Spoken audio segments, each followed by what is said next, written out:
Good to see you guys. How's everybody's week?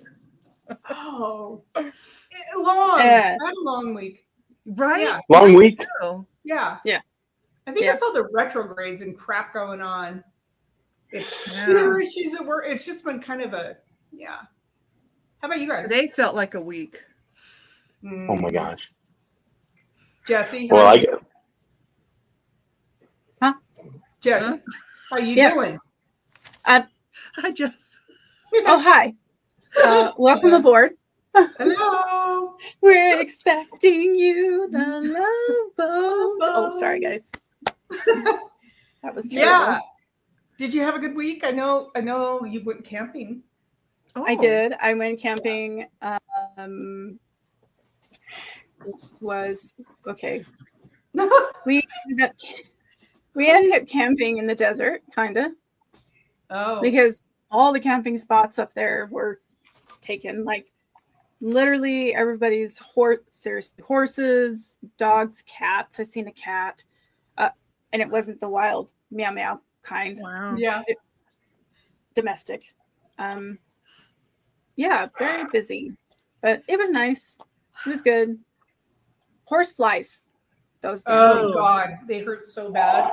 Yuck. They hurt Well- so bad.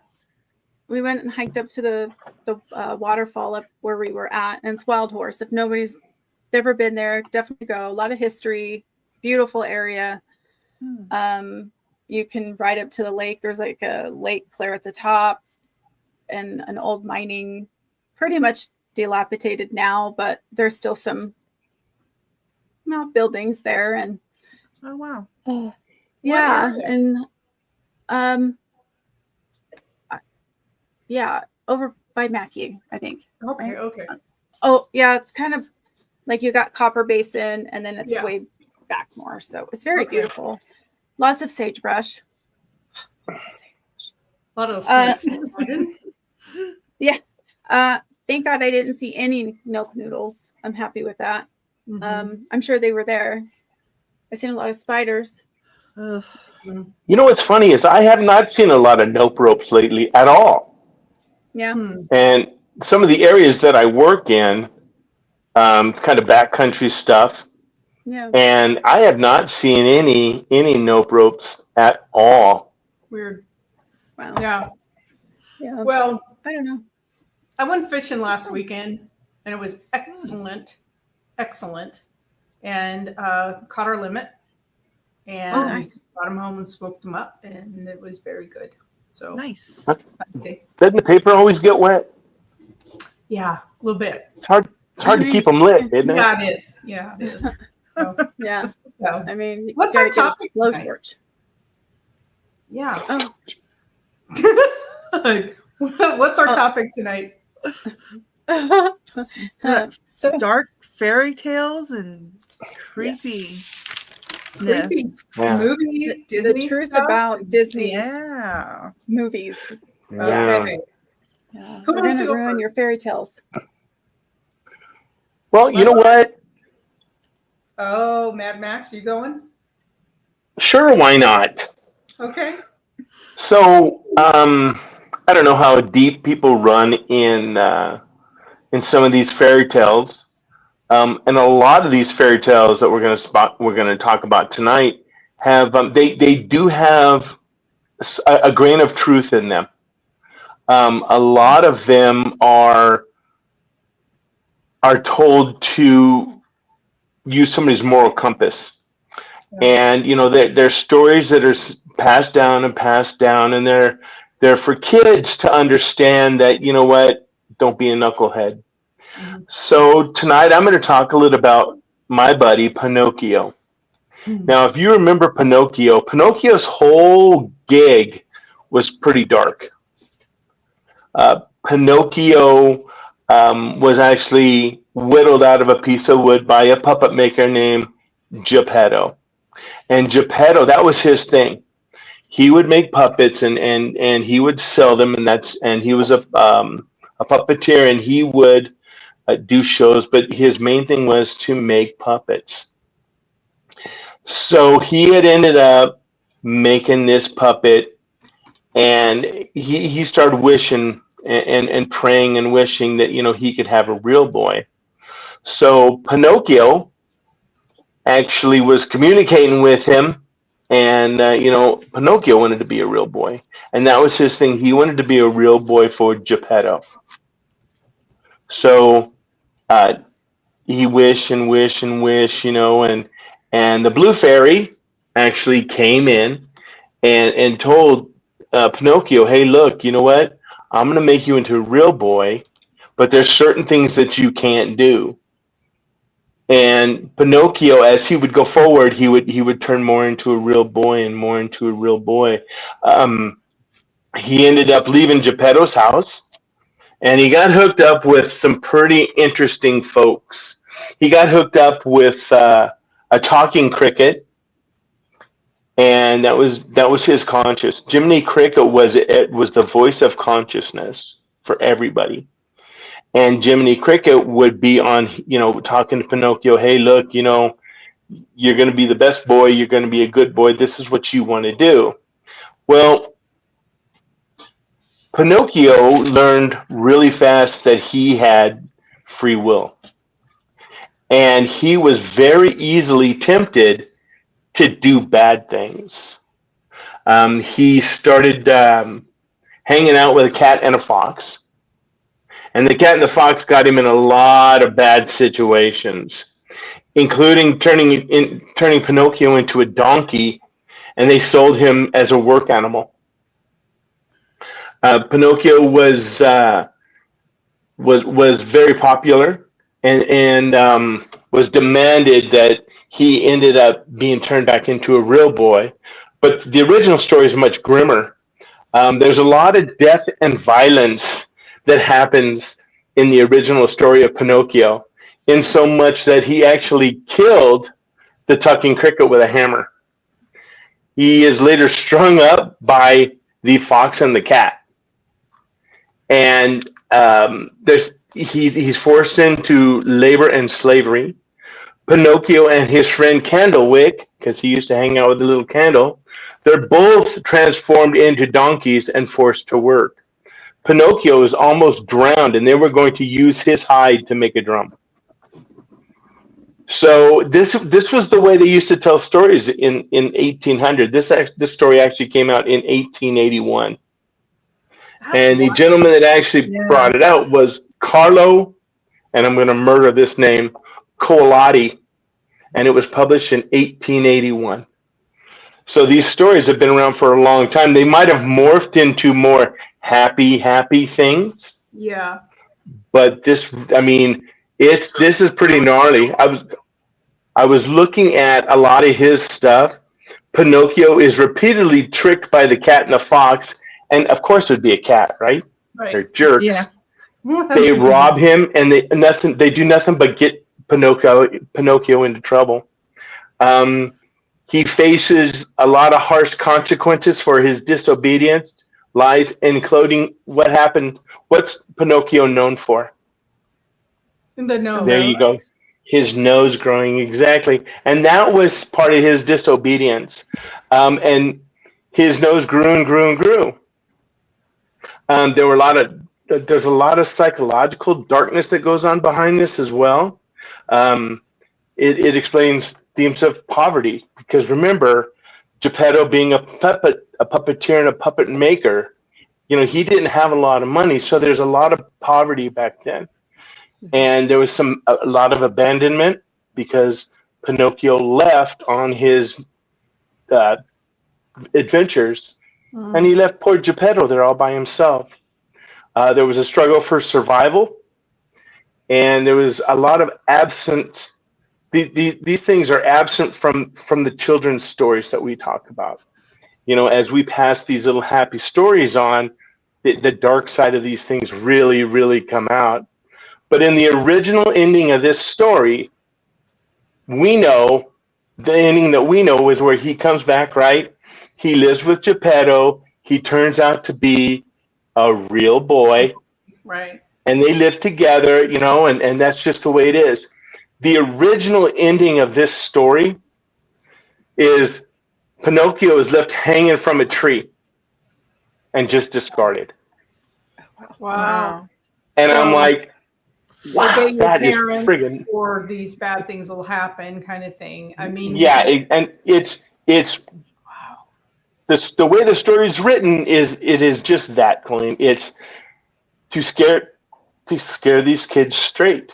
Mm-hmm. Yeah. You know, if you do this, you'll do that. If consequences that we go through life, there's punishment, there's consequences, and it's just so funny because now looking back, that was not a happy show. No. Right. That was just friggin' not happy at all. Now there was a movie, and I want to bring that up real quick. There was a movie in, hold on. There's a movie, and I want to say it was released recently. I just had it up. I'm sorry. It's just amazing to me how dark all of this stuff is. Like definitely So dark. So and dark. what's funny is as you start looking into this stuff, oh, there it is. It was made in 2022. The movie of Pinocchio was live animated in 2022. That's the most recent movie that's out.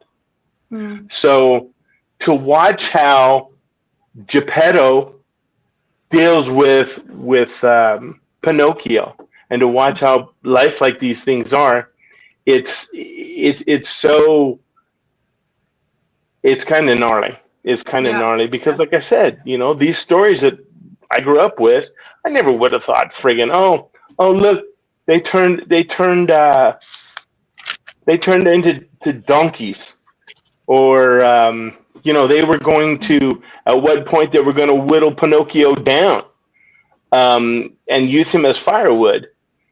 So it's to see what this has evolved into.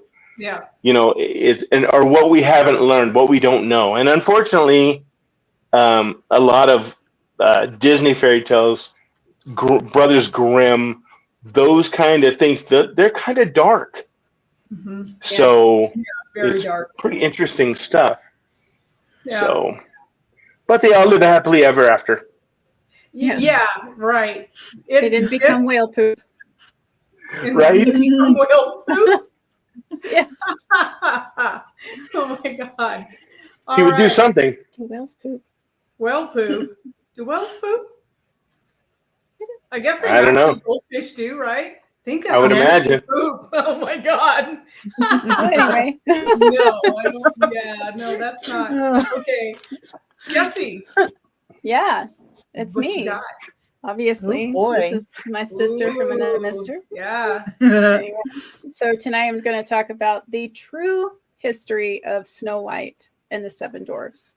And hopefully everybody knows what this is, but Disney turned it into this beautiful fairy tale of a girl that's treated meanly, and her,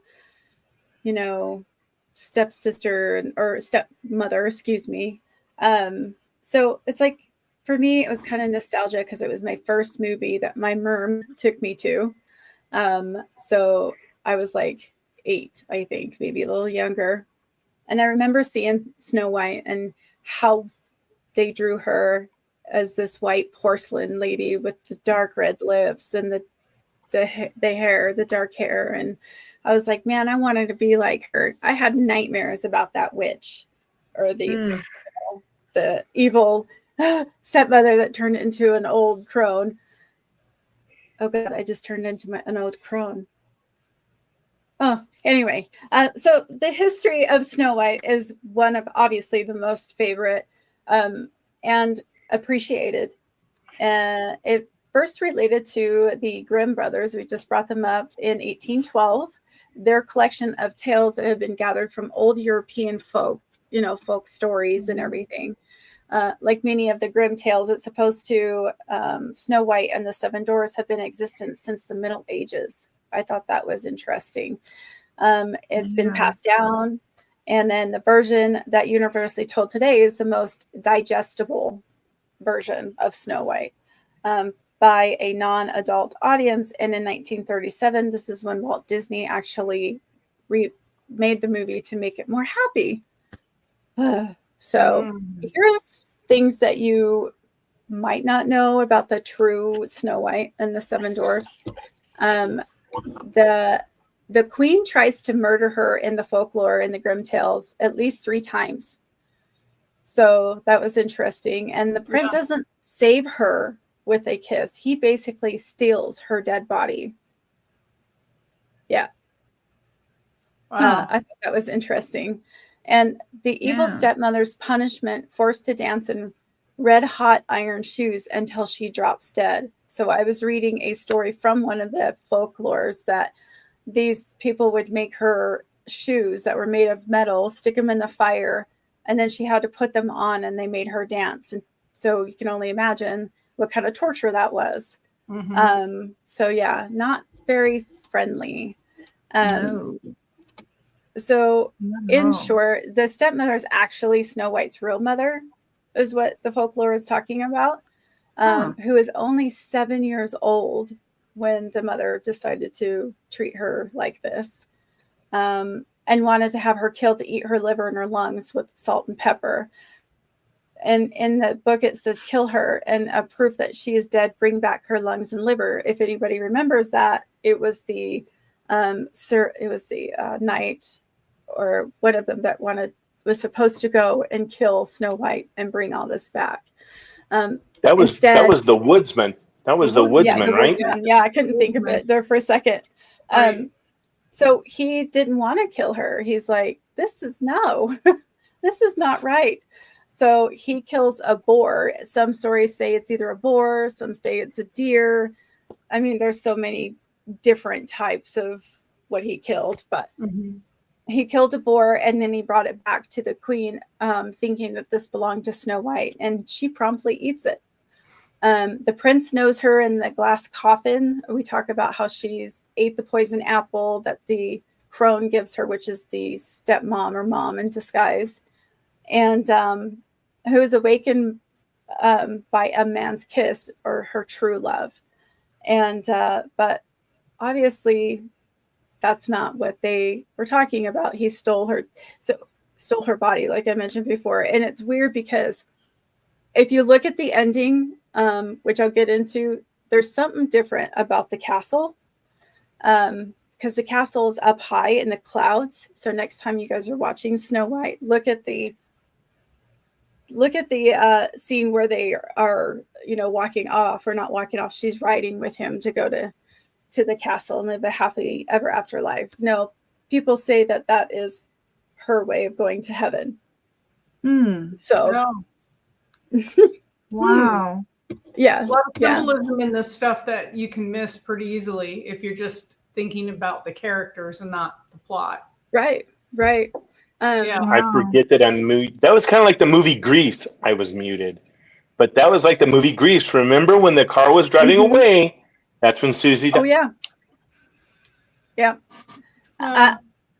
And so like they talk about how the evil queen finally dies, killed in revenge by Snow White and the prince, who invited to their wedding. There's, like I said, different versions of this story through the Grimm brothers. They also did the same torture. They burned her feet, like with the shoes, and so she basically died a torturous death. Now, they talk about Snow White's real name. We all know her as Snow White, but in the Grimm version, she's simply called, I'm going to slaughter this name, Skeen Witchen is a name inspired by their skin as white as snow. Lillian White is the Gothic version, which I love that name. Yeah. And then Margaret von Waldeck is by historical theories. Sophia or Eva is in some of the various adaptations of the book. So I thought that was pretty good. Wow. So was Snow White a real person? What do you guys think? Well, a lot of these have a grain of truth. Yeah. Mm-hmm. So I can imagine that there was somebody out there called Lillian White. Yeah. Well, yeah, true. And it kills me how much of it is, it's always the evil stepmom or the evil mom. It's there, but mostly it's an evil stepmom. And then that puts like when my dad got remarried and I was younger, the evil stepmom, and she was not. You put that in your head. Because all this stuff has an evil stepmom in it. It's terrible. Yeah. It's crazy. Yeah. There are some historians that believe that, Snow White was real, and then these folk stories they just made up a story to keep going with the situation, I guess. So, and that's pretty much how it is through time.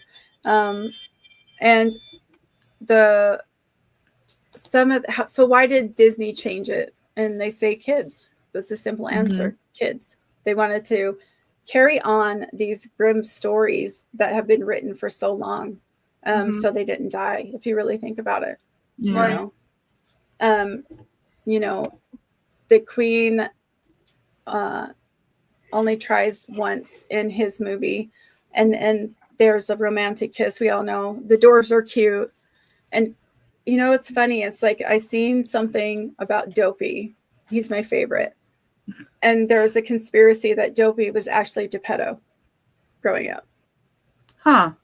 Really? I seen that. Yeah, I seen that. Like some theories, they were saying, saying, oh yeah, So yeah, it's an interesting story. There's a lot of different versions. They did have a new twist to Snow White. It's actually a new film. They're going to make it a live action. And so that'll be interesting because there's different versions of Snow White. If you think of the Huntsman with Kristen Stewart in it, that kind of played details of Snow White, but not completely the story, if that makes sense. And it was pretty interesting learning kind of these different things about the favorite movie that my mother took me to. So that is super interesting. What was the name of the series that was out for maybe 5-7 years or something like that, based on all of these characters? Oh, yeah. Once Upon a Time? Yes. Was it once? Yes. God, it was good. It was so good. So good. Yeah. Like all of these stories they brought to life and how they're modern day, but man, I was so enthralled by that. I thought that was great. Yeah. I wanted to say too, like the I guess the meaning of the story and all that too is, corruption, power of vanity, the innocence of youth under threat, the complexity of material figures, and death, resurrection, and transformation. It's basically, some lessons we have to take into consideration of what these grim lessons were being taught through the years, through, handing down stories. So, well, I like the fact that Snow White, right? I mean, that's like being pure.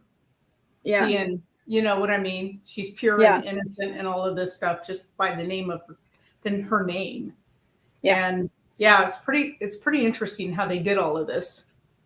And the undertones through this stuff. My dad worked for Disney for a very short time. He didn't care for the studio, but he said that it was pretty interesting because he goes, watch everything again as an adult, and you're going to get a completely different. You're going to get a completely different experience than when you did when you're, as a child. Definitely. Yes. Yeah. Well, there's a lot of subliminal stuff in there that as children, when we're watching that stuff, you're just watching the show. Right. Mm-hmm. Yeah. We're just watching oh my gosh, it's the show. It's like my favorite movie of all time is what, Mud Lover? Wizard of Oz. That's right. Yeah. So when that show used to come on, oh my gosh, that's what we watched. But now watching it and forcing Mud Lover to watch it as an adult, it takes on a whole different meaning. Mm-hmm. It's just incredible. So watching these fairy tales as adults, now you're looking at the stuff in the background. Mm-hmm. You're getting the double entendres. Mm-hmm. There's just so much stuff, and it's just like, holy cow. Really? I watched that and thought that was awesome, and now it's really awesome. Yeah. I'm still like totally thrown for the loop of like the actual meaning of the ending, that he was carrying her to heaven. She was dead. She was not going to come alive, you know? So I don't know. That kind of traumatized me, honestly. Yeah. Well, Imagine. how many Disney movies that we've watched that were you bawled halfway all the way through them because they had so much sadness in them. I was like, good grief, Oh, heck yeah. all of that kind of stuff, you know? Yeah. Look at Bambi. Bambi. I mean, come on. Are you kidding me? Right.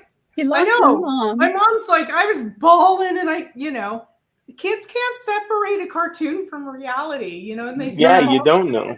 Oh, you mean as a kid? Yeah. Yeah. Yeah. Right. You know, What you got, I'm my pretty lover? sensitive. I think I'm gonna start with Sleeping Beauty, and if there's time, I'll move over to Cinderella maybe at the end or something. So, Sleeping Beauty's been around since 1634. It was a book called Sun, Moon, and Talia, and it seems like all these names from back then, we're just gonna butcher them. It's written by Giambattista Basile. So sorry. Sounds good. Sounds awesome. So it stays along the lines of our Sleeping Beauty from Disney. The character's name is Talia, and she goes into a deep sleep as well after pricking her finger she got a splinter of a flax seed in her finger, and then she falls asleep, and she lives there with her father, and thinking that Talia has passed away, he leaves the house because he just thinks she's dead, so he just abandons it and goes away. So years go by, and a king is riding by the house, and he has his falcon with him. And his falcon flies into this house where Talia is sleeping. What are you laughing at, Mad Max? Because he knows. Who has a friggin' falcon? The king. The king does in 1634. Why didn't she die of starvation or dehydration? Or yeah, who leaves their daughter just laying there? Like, oh, she's a corpse now. I'm just gonna leave. Right? I mean, come on. Nice knowing you. Deuces. Yeah. That they're just waterboarding her. But I mean, come on, who has a friggin' falcon? How cool is that? I do. Okay. Have you read the in my backyard right now series with Joe Pickett, the game warden in Wyoming? The whole series of books. There's Nate Romanowski, and he's a falconer. See. Okay, you can do it. It's just like getting a license to do marriages. He's just he's a falconer. There's this king cruising down the road all of a sudden. He's on his horse, right? Oh, look. I'm just thinking Monty Pythons with the coconuts. Oh, look. I come from the kingdom of me. We need coconuts. I was just thinking. Dun, dun, dun, dun, dun, dun. I'm sorry. I'm sorry, mud lover. I'm sorry. The falcon derailed the whole thing, man. Oh, that's okay, because after what I'm about to say, we needed that laugh. So anyway, he goes inside the house to retrieve his falcon, and he sees Talia laying wherever she's laying, and he impregnates her. Oh my God. I know. What? Yes. It's a whole new meaning of laying there. So, He's all on his horse. Hey, let's go check out that house. Oh my God. This is so dark and gross. Okay. Oh, so he just got kicked off.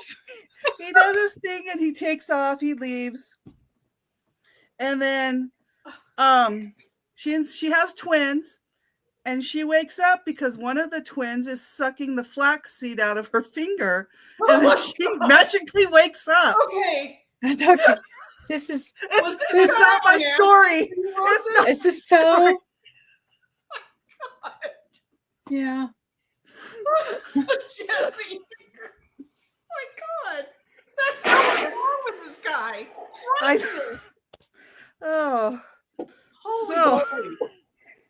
Oh my gosh. So anyway, she's awake now. So she doesn't, wait a minute. She didn't know she had the kids. So she gave birth and they're just like crawling around. Like that's an easy birth. Sucking splinters out of her finger. I know, it's like, what the hell is happening? He obviously doesn't know how all of that I gotta go. Oh my God. Oh my God. Yeah, it's been real fun. I gotta go.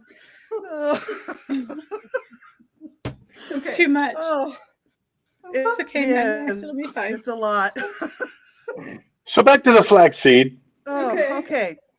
Proceed with the flaxseed. So anyway, she's awake now, and then the king gets back to his castle, and I don't know how, but somehow his wife finds out what he's done. So after finding out what he's done, she orders the chef. Probably one of those twins came knocking. Hey, lady. Is my dad here? Must be a confusing day. Father's Day is a really confusing day there. Oh my God. Smoking a cigar. Hey, Dad. Hey, Dad. Dad. He's got this like raspy bar voice. Oh my God. Wow.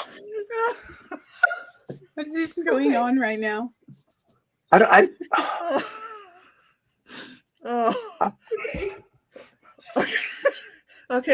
It's good. We're good. So, the wife orders the chef to kill the children and to serve them to the king.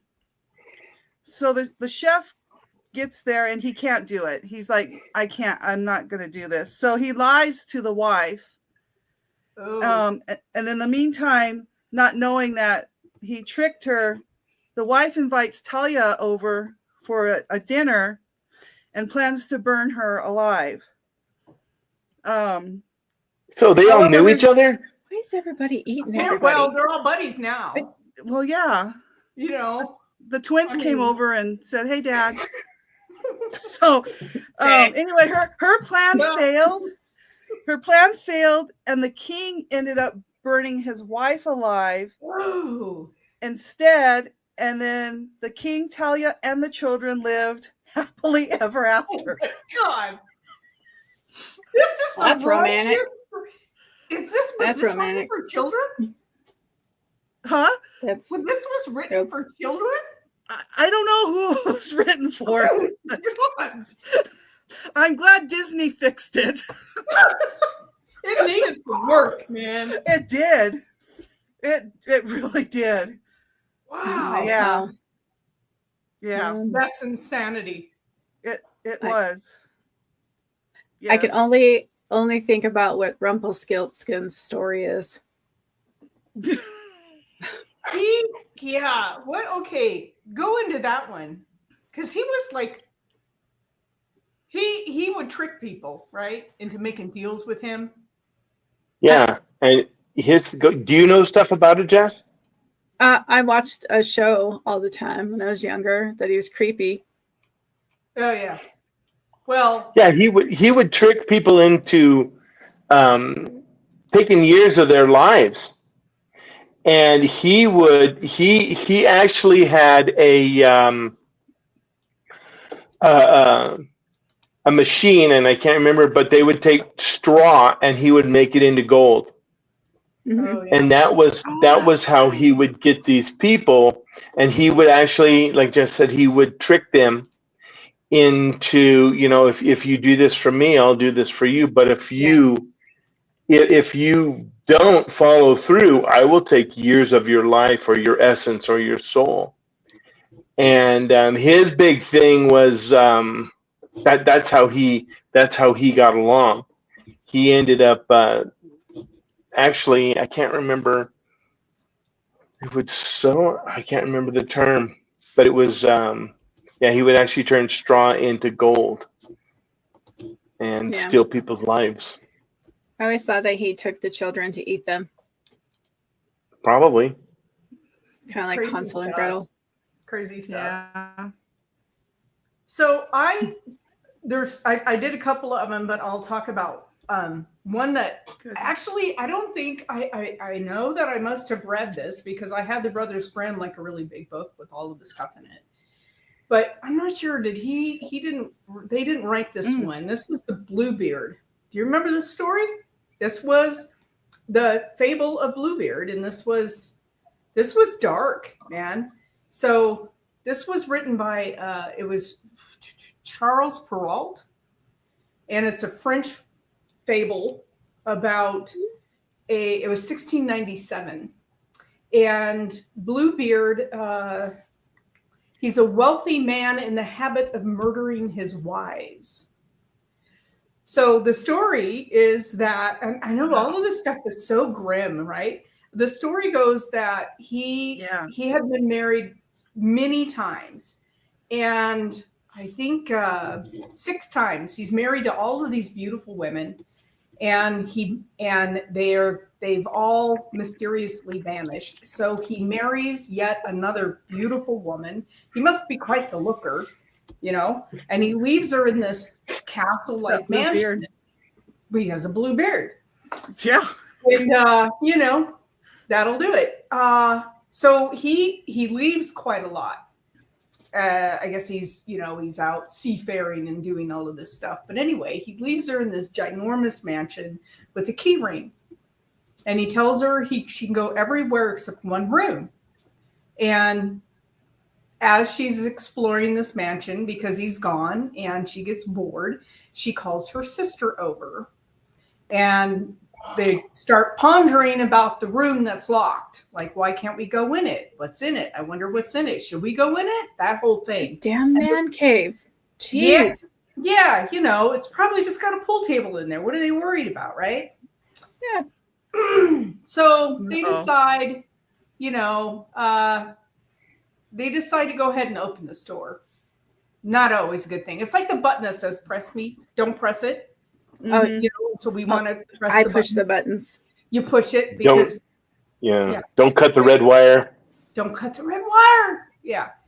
So they open the door and they see the whole room is covered in blood and all of the corpses of all the wives hanging.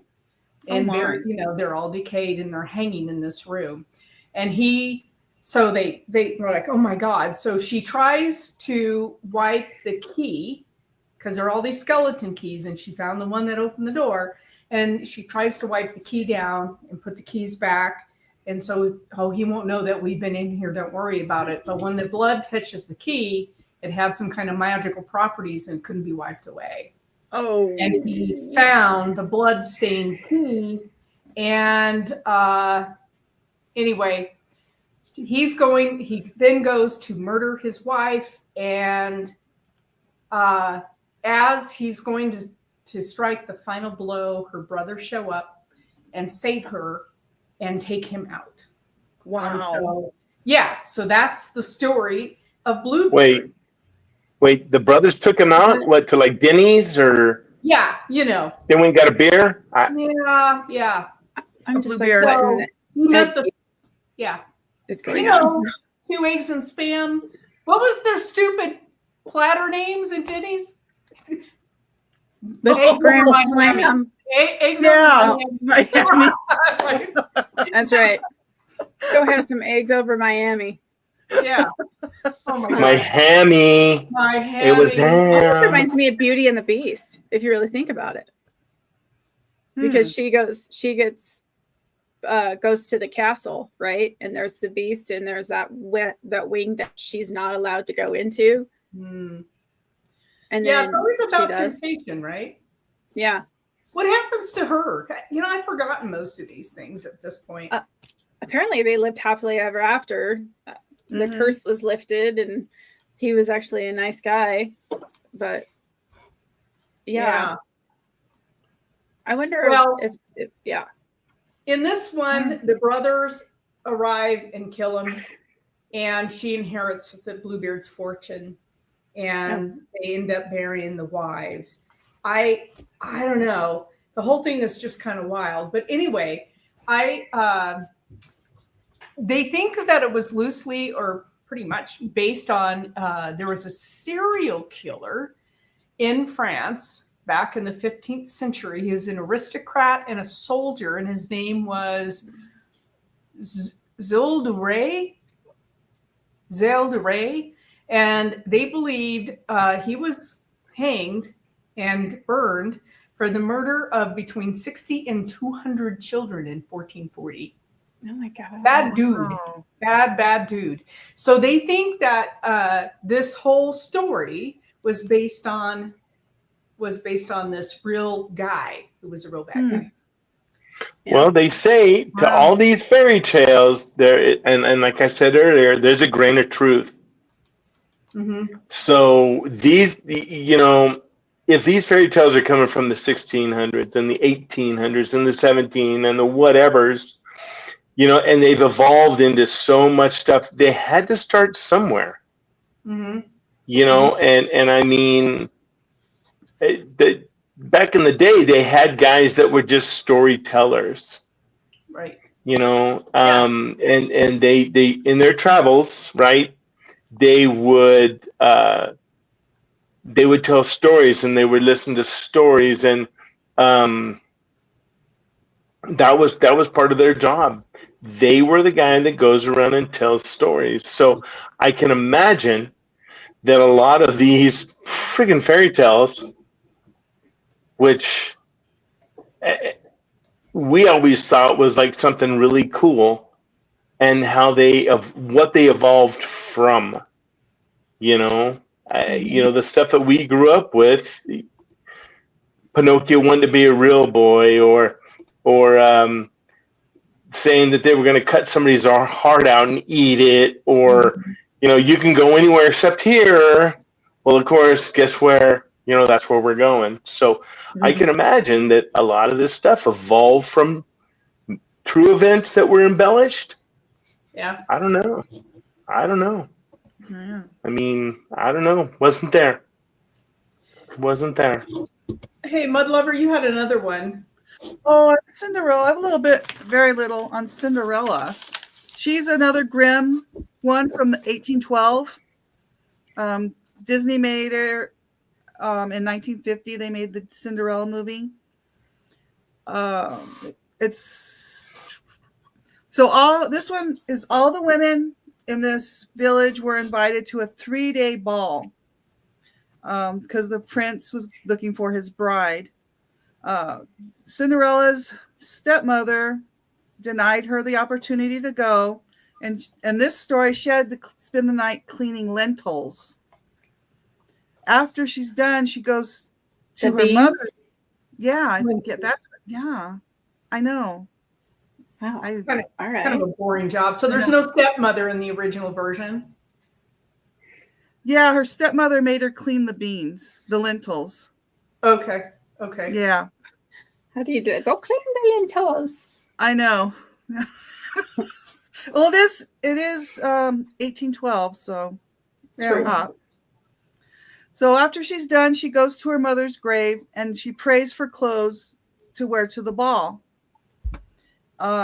She gets the clothes come somehow, and she ended up dancing with the prince all 3 nights.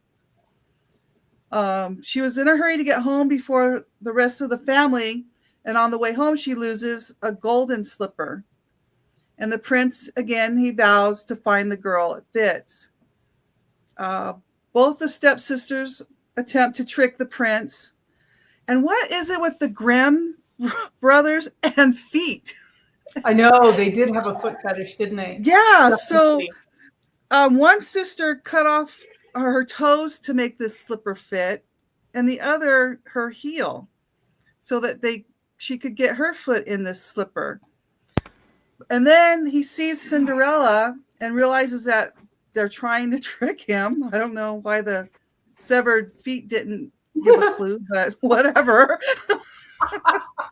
Oh, never mind the red stuff that's leaking out of my feet. Oh my God. It's just sweat in my shoe. Yeah. Oh my gosh. So anyway, they ended up getting married, and as a punishment for their behavior, the sisters' behavior, doves pecked out their eyes. Oh, yes. Yeah. Do doves do that? They did in 1812. Yeah. Why not? I've heard doves cry. Because they're never satisfied. Yeah. Oh my God. Oh. So that's just wrong. Okay. So I have another one, Hansel and Gretel, which is my all-time favorite. My all-time favorite. All right. Yeah. I feel like it's capitalism. Uh-huh. Yeah, well, so Hansel and Gretel, right? It's the story of the little boy and the little girl, and they're the stepmother basically orders the father to take the kids out in the woods and leave them and abandon them. Yeah. And so the first night they go out with their father, he kind of overhears the plot with Hansel. So he puts a bunch of bread in his pocket and he leaves, or rice or something or pebbles. It was little stones, little white stones. He fills his pocket with little white stones. And so his dad says, "Hey, you guys wait right here. I'll be right back." And gone. And so they followed the little stones all the way back to the house. Miffed, the stepmother tells the dad the next day, "You got to go back out and dump these kids, man." So this time he fills his pocket up with breadcrumbs. He lays the trail, but lo and behold, all the little woodland creatures ate their bread trail, so they can't make it back. So they're wandering around the woods, and they find this beautiful gingerbread house made with frosting and gumdrops and all of the cool things that kids like. And there's an evil witch. There's always an evil witch.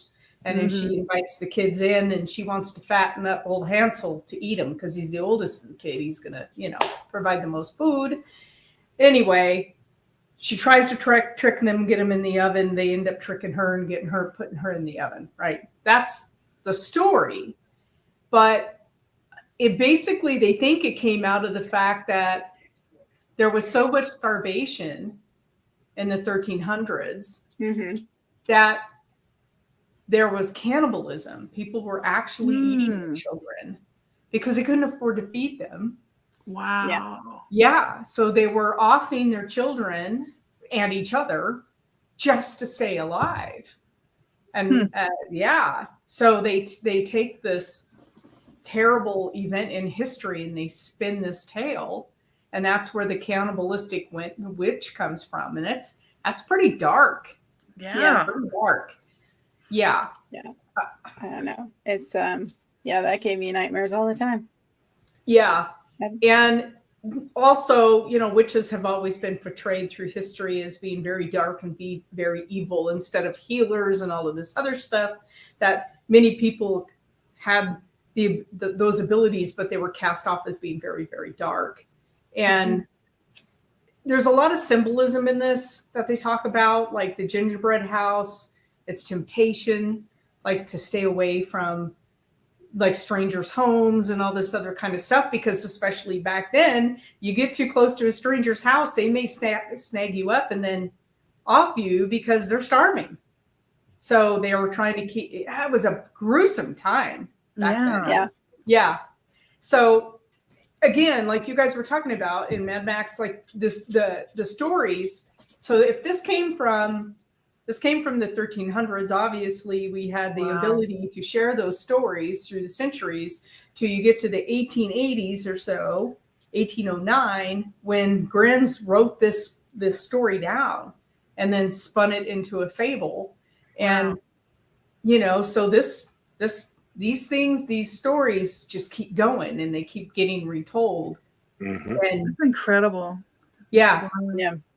It is fascinating. And it is. And then you talk about, those stories, and they evolve into certain things. So as you know, so when I was a kid watching these shows, I was just a kid watching shows. It's like, oh wow, that's whatever. But now you talking about the symbolism and the stuff behind it. If I go and watch a fairy tale now, you guys have ruined it for me, so thanks. But well, thanks for ruining my childhood. Where's Celeste? But the funny thing about it is they've embellished and there's certain things, and like I said earlier, man, this evolved from something. Mm-hmm. So you talk about the semblance of the trick in the people that so the kids don't get eaten up, or the gingerbread house. There's just, once you look and you see that stuff, it's like, that's what they meant. Mm-hmm. That's what they meant. Yeah. And it's so interesting. I think that this stuff is just wow. I mean, I am like mind blown because of the stuff that everything that behind this is Right. just incredible. Just incredible. I think it also showed, this story also kind of struck home to me, number one, because I love the relationship between the brother protecting the sister. Mm-hmm. Right. That was very strong in there because I didn't have that. And so I thought, wow, that's really cool. He was very protective of his sister. And those kids seemed really resourceful. Like they were able to outmaneuver the bad witch, Right. and turn around, get her into the oven and flee the house and make their way. Now, I don't know what happened. Like the stepmother, we need to close the loop and go back and, you know what I'm saying? Yeah. Put her in the oven. I mean, what if the witch was actually the stepmother? Oh, never thought about that. Maybe. That's never thought about that. Yeah. Interesting. Hmm. Oh, the ice cream. Oh yeah. Yeah. So the other one that that was weird because I don't think I even watched the whole Disney film. I just wasn't into it at the time that this came out, but it was The Little Mermaid. Did you guys read about the symbolism in this stuff in the original story? Yes. A little bit. Some of the artwork. Oh. Yeah, the artwork. The artwork? What's about? Yeah. Well, some of the artwork, there was, and they were going through some, there was some union stuff, or there was something that was going on, and on some of the original artworks for the covers of the DVDs and the VHSs, there was some things that were drawn into. Oh. Yeah. Really? And now, yeah. So if you buy those now, they did a big remake, but there were actually. That's interesting. Jesse? Oh, Danielle asked if anybody looked into the Ice Queen. I did not look into the Ice Queen. I did a little bit, but not that much. Yeah, I kind of glazed over it. I have a little blurb of it up now. But no, I didn't research it. That too. Weird. Oh, go for it. I was just thinking that I'm like frozen. I just remember the Ice Queen before Danielle said something and I didn't. Anyway, yeah, that was pretty interesting. I don't know anything. I never looked it up. I was more. What'd you find out, Mudlover? It was the same. If it's the same story, they called her it was Hans Christian Andersen. They called her the Snow Queen, and in the Snow Queen, the devil makes a magic mirror which shows people only the bad and ugly aspects of themselves. When the mirror is shattered, splinters get in the eyes and hearts of people around the world, freezing their hearts. Years later, a splinter gets in the eye of a boy called Kai, causing him to become cruel and reject his grandmother and best friend Gerda, making him an easy target to be enchanted and imprisoned by the Snow Queen. When he disappears, it's assumed Kai has fallen into the river and died, but Gerda is sure he's alive and begins his epic quest to rescue him. That does sound interesting. I've never seen Frozen, so I didn't do research on it because I couldn't really relate to the Disney version. So I have a hard time with some of this later stuff, not having kids. I didn't have, you know what I'm saying? I didn't watch it. I was just going to say with Frozen, wasn't their parents the ones that were in Tarzan? Oh. Because I think there was a connection with that. Like, that's one thing I've noticed with Disney. They'll make movies in connection with the older ones. And I was reading somewhere that their parents that died were the parents that traveled to where Tarzan supposedly and died. They were killed by the cat. Wow. Interesting. And they had the little brother, which was Tarzan. So I was reading into a deep loop of things. Wow. Yeah, I don't know anything other than the song that Mud Lover sings me. That's where the song came from, right? Stop right, your Mud crying, Lover? you'll be all right. That's the one, Jesse. Let it go. Let it go. Let it go. That one. Oh, let it go. Well, I was mixing both of them. I thought you were singing him a lullaby at night. Anyway. Boy. No, it's get over it and let it go. Yep. Stop your crying. We could just co-mingle them together, you know? Wow. Yeah, So but you're right. The last one Go we ahead. can end with is the Little Red Riding Hood. Oh, which I love that story, right? But it was written by Charles Perrault, and it's pretty interesting how she's always portrayed as like this really, really sexy but yet innocent, you know, preteen or teen that goes into the woods. It's kind of weird, you know? It's weird how Hollywood portrays her anyway.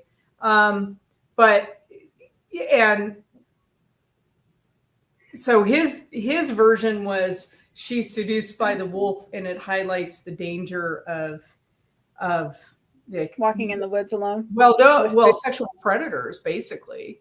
So it was pretty interesting, but then she outwits him and she escapes, and there's the survival, the female that, you know, the strong female that comes through, and she's able to outwit and outmaneuver, and it's pretty interesting. I don't know, some of these things are just so dark. They're just so dark, but they're no more or less complex than the stuff that we deal with right now.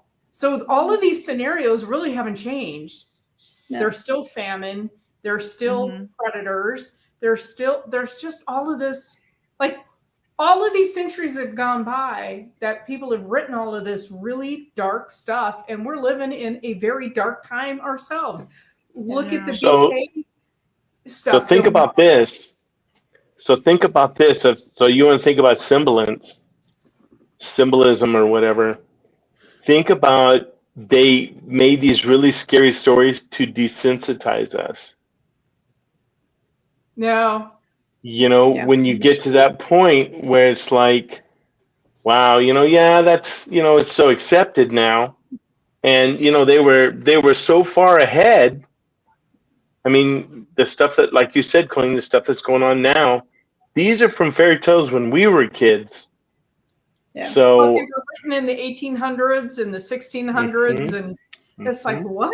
We're having the same issues. Nothing has changed. We've not evolved to be better people. You know, you'd think we'd have learned from the like I said, that history always repeats itself. Right? It's just different. Yeah. It's nuts. So this stuff is really dark. And then lastly, what about Ring Around the Rosie? The song. Oh my God. not what you think that it it was from the Black Plague. Mhm. Ashes to ashes, we all fall down because everybody's dying. It's like, Yeah. we sang that. And, what? And then Rockabye Baby, the cradle will fall. Yeah. All of that. It's like mind blown when you get a little older and you go, oh my God, that's terrible, Mom. Why am I singing this? Yeah. Exactly. Well, think about, they used to say, don't throw the baby out with the wash water, right? Right. And the upper crust, so all those witty things, I mean, they were actually true. They were set, the don't throw the baby out in the wash, because they washed the baby in such dirty water after everybody else washed. Right. The water was so filthy dirty.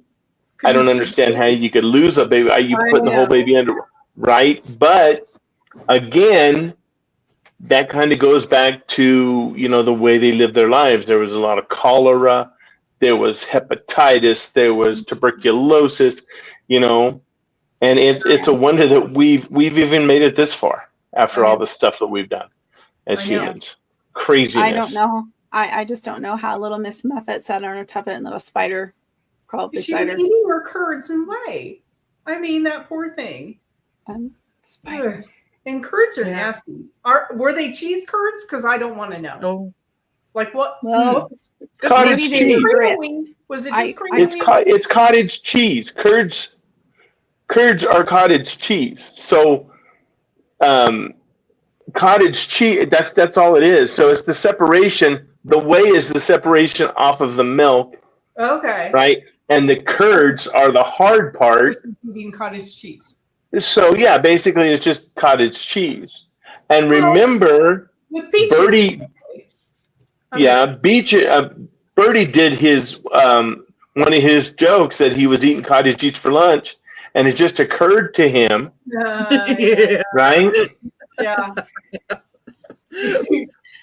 Okay, Danielle said, I think it's flip. Scary stories were used to terrify children into behaving and not wandering off. Yeah. With softening the stories, kids are potentially more vulnerable because now they don't. Yeah. I agree. Right. No, So definitely. the darkness from the stories. We talked about this before, but it's that M. Night Shyamalan movie about the village. That's a great movie. The best movie ever, because that's a great movie. Everybody there, keep them intact, keep them safe, get outsiders away. That whole fear-based thing. Brilliant movie. Oh, absolutely. Yeah, I've watched it so many times to catch the little things he puts in his movies and signs and everything else. Just the little things, the touches. Yeah. Yeah. Anyway, I hope you guys enjoyed the show. We had a great time last night. If you're not tuning in on Wednesday nights, make sure you do, because we're having a great time. McKenna took a couple of months off. She's back. We're having a great time. And we're going to keep bringing you guys content. And before we sign off, I just wanted to add a photo. Oh, yes. Messy. That's my Giz. This is Gizmo. He is a Frenchie. He was adopted in our family this Monday.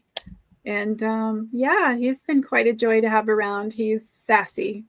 And awesome. He's short, and his paws when he runs was like this. It's funny. Oh my gosh. Anyway, it's just absolutely adorable. He is.